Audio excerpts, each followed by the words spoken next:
Karen and welcome back to my channel. Today I want to do my February wrap up. I read 5 books in the month of February and all of them were actually really good, so I've been quite lucky. The first book I read was Everything by Nicola Yoon. Now I got this off NetGalley, so thank you to the publishers and to NetGalley for this review copy. I kind of put off reading this book for some reason. So many people had talked about it, how they loved it, what a, cute, sweet, fun read it was, and I agree with that. It really was. I read through it in like say 2 days. There's a lot going on between the main character and her mother because her mum's a doctor, she's taken care of her whole life. So that bond is really close, and it was really interesting to see how that relationship between mother and daughter changed as Maddie falls in love with Ollie. And can I just say how adorable Maddie and Ollie are? They're just so sweet. I loved the whole instant messaging kind of element to it, which made it so realistic in my opinion. All in all, I liked this book. I didn't love it, but I definitely would recommend it. If this is something that you would want to read, just do it. Just do it. It's pretty good. 4 out of 5 stars. So, The next book I finished in February was Rebel of the Sands by Alwyn Hamilton. I got this as a surprise review copy off NetGalley from Faber and Faber Children, so thank you very much for that. I'd only found out about Rebel of the Sands a couple of weeks before it came out, and can I just say, look at it. How gorgeous is that cover? Seriously, it is so beautiful. I haven't got a physical copy yet because I want to get it at Yalc because Alwyn's going to be there. So fun online as well. Do check out her Twitter and link everything down below. Now, Rebel of the Sands is a YA fantasy western in a kind of Middle Eastern setting. I know that sounds very confusing, but it works so well for this book. Our main character lives in a town called Dustwalk, which just screams western to me. And then everything else, the whole Ginny kind of backstories and there's a revolution going on in the land against the main sultan, and so there's so many great elements in that world building. I just read through it. I just raced through it. I can't speak eloquently about it because that's how much I loved it. I really loved it. So I can't wait to, see what the next book in the series brings because it's the first one in a new series. So I am excited. So yeah, I gave this 5 out of 5 stars. I absolutely adored it. So happy that I got a review copy.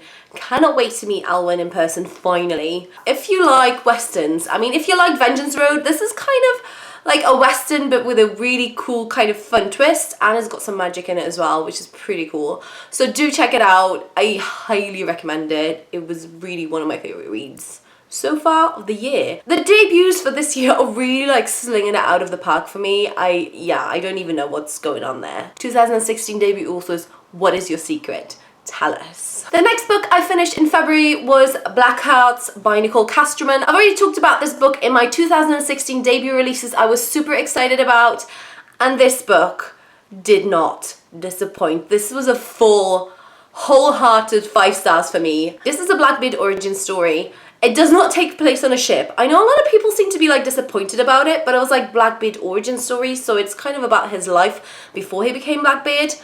So the main characters in this are Teach, who's going to become Blackbeard, and Anne, who is a girl of mixed race, which of course back in the day kind of causes a lot of complications. It's about them yearning to journey abroad, to make their own lives, to not be tied down by whatever society or their family wants them to do, and they kind of find each other in that kind of yearning. I just loved it. Anne is such a great heroine. She made me think of like Jane Eyre. Secretly, I'm very well spoken and very outspoken and I have a very strong opinion, and I love that about her. And then sometimes it would just slip out, and I was like, oh, just bite your tongue, Anne. But I loved that about her. There was something about her that really was very charming and endearing. I am so keeping my fingers crossed for a sequel because it ends really nicely, but at the same time, I want to know what's going to continue.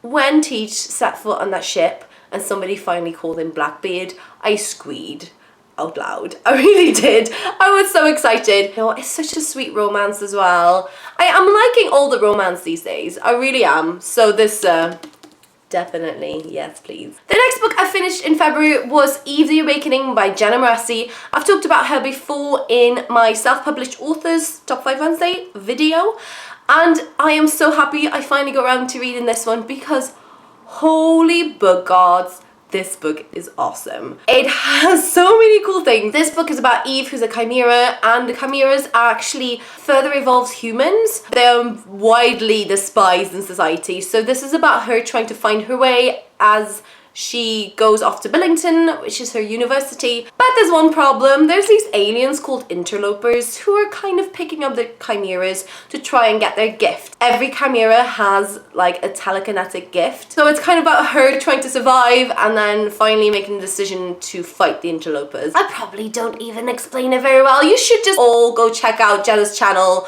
because she's awesome. She talks so well about writing, about her book. Just check it out. If you haven't subscribed to her yet, just do it now. Just do yourself a favor, seriously. But her book is amazing. It's the first in a series as well. It is so fast-paced. It's very funny and very witty. I love all the secondary characters. They are amazing. Percy is my absolute favorite, even though I may have doubted him for a little bit.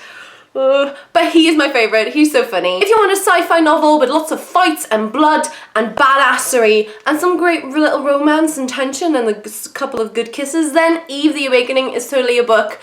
Go read it. Seriously. Just do it. Just do it. And also give Jenna a like. She's also hilarious on Twitter, by the way. The way she deals with anonymous haters on her Tumblr is admirable. And the final book I finished in February of 2016 is Morningstar by Pierce Brown. Now you may have seen my video about meeting Pierce Brown earlier in February. He is so lovely, but I hadn't finished this book yet because, you know, it's quite big. This is the final book in the Red Rising trilogy. I have talked about this trilogy before. I absolutely love how big the setting of this book and this series is. I love the society that Pierce has created. I love the characters. Severo is my baby, especially because he swears like a sailor. So if you don't like swearing, this might not be your trilogy really, but it's really funny. It's full of compound swear words basically. And this final volume is just mind-boggling.